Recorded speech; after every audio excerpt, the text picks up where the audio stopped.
ঈদের ছুটির পরে আসছি, এখনো ডাক্তার নাই, ওষুধও পাই নাই, এখনো ডাক্তারও পাচ্ছি না, ঘুরে চলে যাচ্ছি। আমি আসলাম এই হসপিটালে একটু সেবা নেওয়ার জন্য, কিন্তু এখানে এসে দেখি কোনো ডক্টরও নাই বা কোনো সেবিকা নাই, যার জন্য আমি ব্যর্থ হয়ে আবার বাসায় ফিরে যাচ্ছি।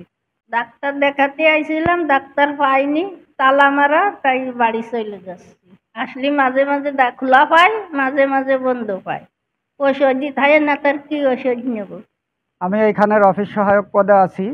আমার সাথে আছে এখানে একজন এসএসসিএমও, একজন ভিজিটর, আর একজন হচ্ছে ফার্মাসিস্ট। আমরা এখানে প্রতিদিন আমি হচ্ছে সপ্তাহে 6 দিন ডিউটি করি। অ্যান্ড এসএসসিএমও, ফার্মাসিস্ট এবং ভিজিটর ইনরা হচ্ছে প্রতি সপ্তাহে 2 দিন ডিউটি করে, এক একজন করে। তা যেদিন কেউ ওনাদের ভিতরের থেকে কেউ অনুপস্থিত থাকে, সেদিন রোগীরা এসে ফিরে যায় আর কি। এটা ইউনিয়নে কর্মরত আছি।